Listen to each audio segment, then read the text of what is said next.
Eskalasi perang antara Israel dan Houthi Yaman memanas. Seusai kedua kubu saling balas-membalas serangan melintasi perbatasan. Beralih ke belahan bumi lain, ada Rusia Ukraina yang juga tengah bersitegang dengan titik terang yang sepertinya masih sangat jauh dari harapan. Lalu apa persamaan dari kedua konflik ini? Tak lain dan tak bukan adalah keterlibatan AS di dalamnya. Sebagai sekutu Israel maupun Ukraina, AS praktis akan menjadi musuh dari musuh sekutunya. Dan dengan cara inilah konflik Houthi dan AS bermula di Laut Merah.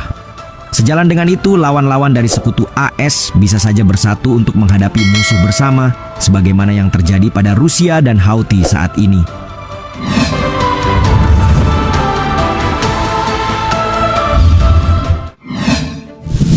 Intelijen AS, Rusia persenjatai Houthi. Pernyataan mengejutkan datang dari badan-badan intelijen AS dengan bocoran informasi kerjasama Houthi dan Rusia yang dilaporkan. Informasi intelijen yang dikutip dari pejabat AS itu menyebut badan-badan intelijen AS memperingatkan bahwa Rusia mempersenjatai militan Houthi di Yaman dengan rudal anti kapal canggih.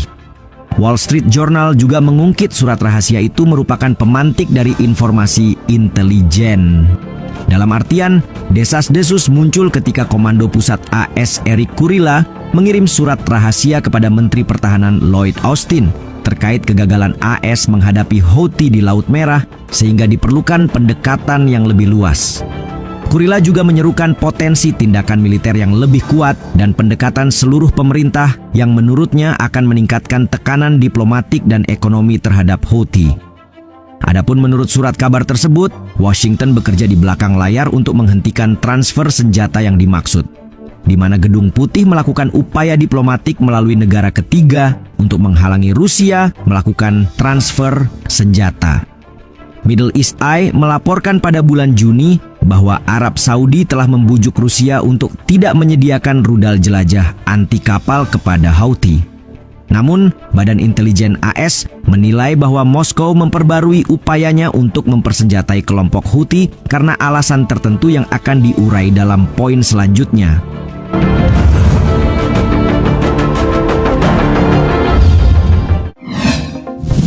Mengapa Rusia mempersenjatai Houthi? Mengapa Rusia memperbarui upaya untuk menyediakan senjata bagi Houthi? Masih menurut Wall Street Journal, hal tersebut merupakan pembalasan atas dukungan pemerintahan Biden terhadap serangan Ukraina di Rusia dengan senjata AS. Sebagaimana diketahui, Gedung Putih telah menyetujui penggunaan senjata buatan AS oleh Kiev untuk menyerang sasaran di wilayah Rusia.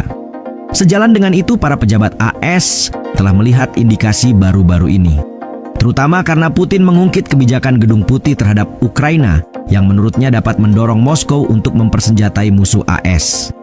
Responsnya bisa tidak simetris dan kami akan memikirkannya, kata Putin kepada wartawan di Forum Ekonomi Internasional di Saint Petersburg. Kendati demikian, sifat intelijen yang dirilis pada 19 Juli itu disebut masih belum jelas. Apalagi dua pejabat AS yang tak disebutkan namanya menyebut Rusia belum pasti mengirimkan rudal apapun ke Houthi, meski perwakilan pemberontak Yaman terlihat di Moskow belum lama ini. Para pejabat juga mengatakan bahwa transfer senjata dari Rusia ke Yaman dapat memanfaatkan jalur penyelundupan Iran.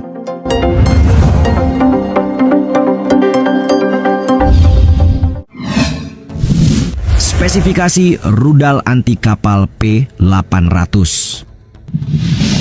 Sebulan setelah Putin menyebut dorongan terkait Moskow untuk mempersenjatai musuh AS, Washington langsung ketar-ketir. Terlebih analis regional yang dikutip media internasional menyebut kerjasama yang lebih erat antara Rusia dan Iran juga melibatkan kelompok bersenjata Houthi yang didukung Iran di Yaman. Defense Security Asia melaporkan kekhawatiran para pejabat senior AS, di mana mereka mengaku bahwa tanda-tanda pemberian rudal jelajah anti kapal P-800 itu